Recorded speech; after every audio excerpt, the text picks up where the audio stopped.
Welcome to Tomei Power, Japan. From the outside, it doesn't look that big, does it? No. Just like 3 little car parks and stuff, but you're about to see. I just love the fact that you are like the Tomei tour guide. These guys, I've been friends with them for, I think, my entire time here in Japan. Funny story, when I first bought my first car, they let me use their employee car park out the back to store my car in, but while I was waiting to get the paperwork for my car park. So, yeah, these guys are OGs. Let's go inside. Nice. So how often do you have to come here? Every day at the moment. Really? You do a lot of work with Tomei. Yeah, because for those who don't know, Tomei in Japan, Tomei Powered, is different than Tomei US. Yeah, exactly. So in order to get Japanese parts made in Japan, you have to order from you. From either me or anyone else that sells the parts and ships them over. Got it. Yeah. Nice little showroom, so you get to like kind of see some of the stuff they have here. If you're visiting Japan, everyone's welcome to come here and purchase something in person as well, which is really, really good. They have like all their famous shift knobs and all the little knickknacks, keychains and all that type of stuff. And then they obviously have their turbo kits and, oil pans and valve covers, camshafts. Obviously, Tomei's probably most known for their camshafts, and then titanium exhaust systems too, which we have had people take home with them on the plane as carry-on. Not carry-on, but, check-in luggage. This thing. Yeah. So it goes in like a box that's like this big, That's so cool. Yeah. Got some turbos here. Half-cut engine. Yeah, I believe that's a 4G63. Is that an Evo engine? Oh, it's the newer one, the Evo 10 one, right? Yeah. Really cool. But this is nothing in comparison to what we're about to see downstairs. Okay, all right. So let's go. I can't wait to see this. Before we go though, these are like some of their current pro drivers that they work with in not only Formula Drift, but D1. And then this was the last time they were Auto Salon in 2018. You'll see some of these guys today. I love coming through the inside of the building because we get to see all the crazy good memorabilia like this. This is Suzuki-san. Now, he's retired now, but when I first came here, he was sitting in the office there and he was the main boss. So like he's been here through everything. And as you can see, there's a little bit of an interesting there about for the 50th year anniversary, and then some of the OG racing, like when they first started out, and you'll see the number 84 everywhere because that was their racing number. Let's go. Oh, buddy. Oh, no. This is Engine Geek Heaven here. Genesis engines, so they're complete RV28 GTR engine packages. These are their display engines that they show at shows and stuff. Oh my God, I actually have the chills right now. This and room? It's not because it's cold. This is so cool. Right? Yeah, I love how on a lot of their display motors, they go the extra mile and they mill it all down on like a Bridgeport mill just so you can see how everything works.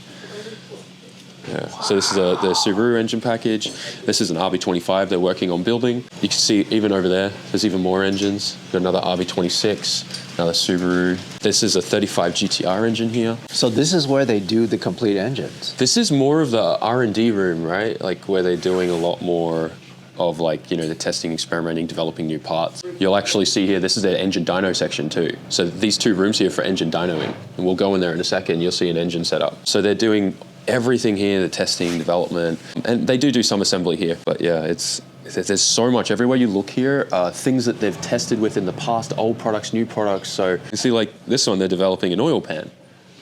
So you can see like the plastic and everything, and they're trying to figure out the best way to make it before they make it out of steel and put it in production. So a lot of cool stuff here. Old school. This is the engine that's in your rental. This is the VR30 from the Z. So it's like the baby engine of the GTR one. This is new technology, I guess, and what Nissan's doing. So that's kind of cool. They're doing some R&D stuff on that. The new VQ35, they just released new headers for them. Yeah, see these? These are new products. So you can't go to a Japanese shop without seeing Japanese newspaper. No, newspaper is like newspaper. Yeah, it's the best. It's so good. RB ですよね。So it's the RB they're working on. You can lift it. No problem.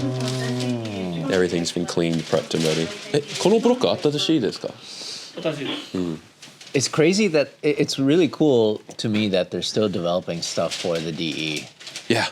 I think that's great. Tomei was really famous. There was a period when the Z came out, they made some really cool stuff for him. Oh, yeah. Very cool. That's a dream engine right there. Yep. I believe that's their 2.2. And then this person here is kind of like the main man behind. This is Tomita-san. He's like their head engineer guy. Oh, nice He's to actually a meet you. huge Larry fan. So. Nice to meet you. So cool. So cool to be here. Yo. Yeah, so full engine dyno, they use a transmission that bolts up to it from a Z32 actually, so like the old 300ZX. No so it's way. a CD transmission essentially. And they just keep it in fourth gear and they're able to test everything. And there's actually some really cool new products on this. New turbo elbows and stuff like that, new turbo kit, new exhaust manifold kit. Tomei's really well known for developing newer parts that still have those really famous, unique sounds. So they were really, really like focusing on trying to keep that good 1JZ sound with their new aftermarket exhaust manifold and stuff for it. This is so cool. So you just look at this setup here. Yeah. It's the exhaust goes into this tube that who knows where that goes. Yeah. Yeah. But and it's interesting because also like the fuel pumps are here, right? So they just have like a fuel pump sitting here from an S13 that's been put into this to work with the fuel filters and pumps. The intercooler sits in a water bath and that just gets pumped and cycled and it's all like custom controlled. Yeah, your engines get dynoed in here. Yeah, whenever Tomei builds me an engine, it'll get engine dynoed and broken in here before we put it in a car. That saves us having to do a break-in on the dyno and stuff as well. This is probably my favorite piece of kit here. If you come around here, you'll get a kick out of this too. Like a Shure microphone into this chamber, and then this is connected to the block so they can hear engine knocking and detonation. That's so neat. It's unique, right? It's really cool. I love it. It's just so cool. And I see that they have exhaust on the other side in case the engine is on the other side. Yeah. Yeah, it's just simple. It's actually really cool. I love this setup. Every time I come here and watch them do an engine dyno, it's really cool too because they have like just like a boat kind of accelerator thing out here. So are you ever just behind the controller? I've never used it, but I'm sure he'd let me. I've never asked, but but like you could be out here shifting gears and everything. You don't need to. You just keep it in fourth because Right. you just introduce the load on the dyno where you want it. But What's interesting to me is that why even have a transmission at all? Why can't it just be connect straight to the flywheel? Yeah. Probably could, to be honest. I think it's just this was set up like this a long time ago, and why change it? If it works, you know? New engine dyno stuff's definitely different, but I've never seen that engine dyno before. Look, and there's this cute little camera that shows the Timing, so they can watch it on the screen out there, yeah. And see all these old pressure gauges here, like old boat pressure gauges. It's cool. Yeah, it's really cool. This is so neat to Yeah. you and I, but for them, it's like, okay, this is our job. I don't know. I hope they appreciate how much we appreciate it. For sure. It's asked why they use the transmission. It's for them to protect the dyno. Oh, so they'd rather blow the transmission than the dyno. That's smart. That makes sense. That makes sense. That's more expensive for sure. Yeah. Than the engine. It's just so, I mean, I guess in terms of like it being as accurate as possible, maybe it's good to have that driveline there too. I don't know. Yeah. There's some driveline loss. Probably. I'm not a dyno expert, that's for sure, but regardless, it's cool. This is so neat. Still port everything by hand. So you can see there's a guy hand porting everything up the back there. This guy's working on some exhaust mounts. I believe they're making a custom exhaust right now for the CEO, so he's making those. Wow. Really cool. So this is all separately ventilated. They've got all the different vents there to try and suck all the material in. But this is like Japanese Japanese as Japanese gets, for sure. craftsmanship. Yeah. This guy has been doing it for so long, and like his hand at the end of every day just shakes by itself because he's doing it so long. It's incredible. I don't even know how he can do it. Yeah, it's amazing. Super cool. And then this is their main machining room. This is where all of their camshafts are grinded and set. One machine is quite new, and then this one's the old one that still does all the classic L-series engines like L20s, 26s, and all those old Z motors, as well as RB26s and everything. You can see, I mean, this is their mill that I was telling you about where they do all the cutaways for their display engines. This is a blank cam, so this comes from, you know, like their main metal factory where everything gets casted and dyed, right? And it comes like this, and then they turn it into something like this. So it all gets grinded down to each individual spec. So every camshaft kind of starts the same, and then it gets grinded into whichever spec that someone needs. Yeah, little RC. Yeah, a little RC one. Yeah, but this machine is their OG one. This thing's been here for like, I think they said it last time I asked them, it was like 20 plus years old. And you can see like all the old school Mazda logos and GTR logos just stuck on there. That's so neat. That's cool, right? And then this is their new one, and this does like all their new cam profiles and stuff. Here's some fresh ones that just came out today. That is just so cool to see that it's made in Japan. Tokyo. Yeah. In Japan. In Tokyo, Japan. It's cool. Not many people know it, but yeah, it's cool. You know what makes me happy is that they have this open door policy. Like they're not hiding anything. They never used to be though. This is all new. Like this is something that's really just started happening in the last 5 to 10 years, to be honest. Before then, like a lot of these companies were really, really locked down and closed door. So Tomei, I think, is one of the more open, and the other companies are starting to open up as well. But I think Tomei has always been like the forefront of that openness for sure. Yeah, and part of it is that it's almost like, look, you can see that it's made here, not overseas. You could see the quality, hand built, really the artisans behind just all this work. It's so neat really to see. Cool. It's really good to see. This next room is pretty special. This is their assembly room. The temperature in here gets monitored and kept at a particular degrees for assembling, so it's like a noticeable difference when you come in. And this is where all of their engines are built, so assembled. If anyone ordered a crate engine from them, like their Genesis GTR engine, this is the room it gets assembled. There are so many GTR Genesis engines on order right now, the waiting time is 1 year. These guys every single day are pumping out engines, and it's not just like 26s. They're doing old A-series Datsun engines for like the Datsun Sunny race cars. They're doing L-series engines, 2Js, 3.6 liters, SRs, everything. That is so neat. It's very cool. I think it's so cool that you order an engine and it just goes through here. Through the process of like all these rooms and ends up, We'll go to the shipping room later too, and you'll see all that. And the reason why they keep the same temperature is so all the tolerances are all the same. Yeah, because everything expands and contracts depending on the temperature. So I love some of these like things they use for paperweights. They're all cutaways of cams and stuff. So it's really cool, the little things that they use. So Tomei's probably, I think, really famous for, like, as you were saying before, SR stuff, right?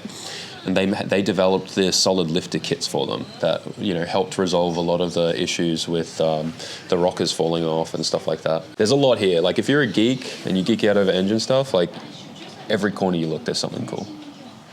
Even just stuff like this so they can move heavy block things and stuff like that from table to the ground. Look at that Prince valve cover. Oh, that's cool. That is super cool. Yeah. Oh, it's actually for this engine block over here. I get the car. What is this? This is it's the L series with the twin cam head, isn't it? J? Yeah. Oh, it's from this car. I don't know anything about this at all then. Oh, R380. Yes. This is way before I love how they have this anything. mini car. The original. Oh, the original one. That was the model. So it's a S20, almost before- like before S20. Yes. The one before that. Nissan, no, Prince. Yes. Okay, Yeah. Wow. that's super cool. It's amazing that they can rebuild these old engines like this. They have the knowledge. Yeah. The books they have here, man. Crazy. Like all the little like instruction manuals and stuff from all the makers back in the day. I'm just looking at up here. It's like a parts avalanche that will happen if there's an earthquake. There's just so many parts. It's nonstop parts. Parts. It's something you get used to in Japan. Like you just kind of like, earthquakes are a way of life. You come in the morning after them and just pick stuff up. Their bearing drawers, like all organized, ready to roll. That's so cool. You assemble a lot of engines Like a when you just 2J, have the 2J drawer. just drawers of bearings. We're such nerds. I get so RV excited. Nismo. Ooh, look at all the Nismo bearings. Money. Money. Take the whole thing. So much money right there. Some fresh RB26s. RB26 heads ready for assembly. These ones look nice too. It really is amazing when you think about Japanese legacy brands. Tomei is right up there. Yeah. with HKS, with Greddy, you know, and it's just so cool to see them doing so well, being this backed up. Yeah. Yeah, It's pretty super wild. cool. They can't pump engines out fast enough. No, they can't. They can't, especially with the demand from the US and stuff. Like, it's wild now. Good. It's a good thing. This is their, still part of their R&D, because obviously they don't make all of their exhausts here, but the first gen, like the first ones they make, are made here. This is their welding station, and then their machinery for them to make up the custom exhausts. And then everything kind of goes through here. So you're about to see a ton of prototypes that became end products. Something from back home. Yeah, Z1 Motorsports. Those guys are OGs. Z1 Motorsports. And Z-Con, too. Yeah. Dang, those were the days, man. That's cool. I love the speed gauge on this bandsaw. And that's super cool. And then this bandsaw is so old that you make your own blades. So you put it in there and then weld them together. Yeah, like heats them up and friction welds them together, and then you die grind it down and put it in the machine. So you just buy the rolled up blades and you just make them yourself. Isn't that cool? And this stuff That's is already really like 20, 30 years old, still going strong. They've got a ton of their old exhaust prototype stuff everywhere that they've been doing testing with and I stuff. guess they're probably doing some stuff with the new Z, huh? Most likely. So they do all their like initial sets and make their exhaust, then make their jigs, and then that goes to their manufacturing facility where the titanium exhausts are made.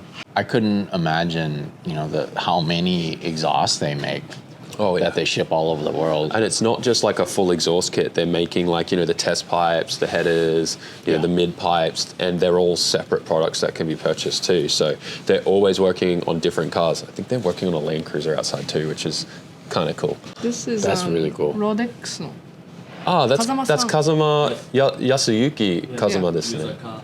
The green S15 Kazama. Yeah, of Kazama-san. course. That's his So Z, that's his car. and they're building an exhaust for it. He's a legend. Yeah. Yeah. Yeah. Yeah, his car is here. That's his car. Yep. That's why it's called Road. Yeah, Rodex. Yeah, That's that's his shop name. his shop name. So all the products that are boxed, ready to be shipped out, everything gets packaged and shipped here and then sent. And then over here is kind of overflow for a lot of their block and head preparation stuff. They also have their ovens here for doing all the valve guides. So I think the heads need to be heated up to around 220 degrees Celsius before they can press out the valve guides and then press new ones in. I can feel the heat from the There's an ovens oven right already. there. Yeah. It's cool, all the different temperatures. RB26 のヘッド Oh, so this guy. He has they're doing the valve guides for an RB26 head right now. I was just looking at the different temperatures right now for the different engine series. It's cool. You know, it's so cool for me to see how excited everybody is to see you. You know? We're here every day. It's like cheers, you know? Yeah. You come and you say hi to everybody and everyone's so excited to see you. I think that's a lot of fun. really cool. I You've think- built up this good relationship with this Yeah. legacy company. To be completely honest, like something I've noticed about a lot of companies in Japan and just people into cars, they get so excited to see young people into cars again. You know, there are so many people that I've met in the last few years that have literally, you know, going back to what we were saying in the video at my shop, was like, it's like the community looks after themselves and they are so excited to see a young person into the scene again that they're like, oh, hey, I have this stack of Ganadors. You can have them for what I bought them for 10 years ago. You know, they just want to see people doing what they were doing when they were young, because there's this huge generational gap here where young people just were not into cars at all. So they're just really excited to see that. Yeah, luckily the global market is able to support it. You know, Yeah. because especially in the US, I mean, there's such a huge resurgence. You can't even hold it back. No, 100%. You Yeah. cannot. I mean, well, look, the government's trying to lock it down and they can't hold it down. Right. It's the same thing with Australia. Yep. You Yep. know, it's so popular right now. And I think it's super cool to see. It's very cool to see. Yeah, no, I'm super excited. I think Yeah. there's still a big future for it for sure. But also just seeing Japanese brands now starting to be way more open and getting excited and like getting involved with the international audience more too. It's really game changing. All right. So this is like their, I guess, employee kind of car park, but they also store their OG D1 GP competition Mark II here. Oh, This has a 3.6 litre 2JZ under the hood. And this was competed, I think last, it's been in a few like, special events, but I think last time it drove was maybe in 2016. Don't quote me on that, but it was quite a while ago. So Mao Yamanaka's dad drove this, Kenji Yamanaka. I know Kenji. Oh, Yeah. Yeah. I know Kenji. the engine's gone. Dude, there's so much in here. Maybe it's in my car, I don't know. Yeah. I love the way that he explained it. He said Mao's dad. Yeah. Instead of saying Kenji Yamanaka, he said Mao's dad. It's just a different generation. It's a now, different man. generation It is now. a different generation. Mao's also an incredible upcoming driver. He's that's so good. Originated from sim practice, essentially. Yeah, I mean, I definitely enjoyed watching Kenji drive. He was basically the Japanese Drift Alliance driver. Oh, the guys back there. Like, it's crazy because I never even watched any of that. Like, when I got into cars, like, I still don't even know half of it. Like, even, I wouldn't even say half of the history. I'm still learning. So, like, you telling me this is me learning it for the first time. Like, we were just talking about Kazuma-san rodoing, what's it called? Irwindale. At Irwindale, on the bank? Yes. Like, hanging out of the car like this on the bank? That wouldn't happen anymore. No way, right? No way. way. He connected the course forward and then turned around and did it backwards. Dude, I hope they gave him first place podium just for that. Like, that is so cool. Yeah, times have changed. And then this is their 35 GTR. This was, I think, used at the last auto salon they were at. So it's like their test R&D development car. Nice. Cool. Nice and simple. And then they have a dyno room there with a four-wheel drive dyno. Oh, cool. Yeah. Oh yeah, this is the CEO's Land Cruiser that they did a custom straight pipe titanium exhaust on. Oh, nice. The titanium like ashtray and stuff. Stainless maybe. Yeah. They made their own custom ashtray.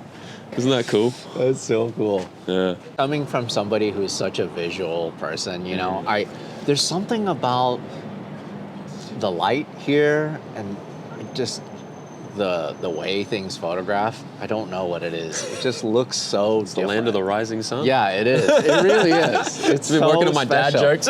It's so special. Yeah, no, it is. It really is. It's just different. Grass is greener on the other side of the fence, I always say. Yeah, it's really cool that you're showcasing the culture here, though.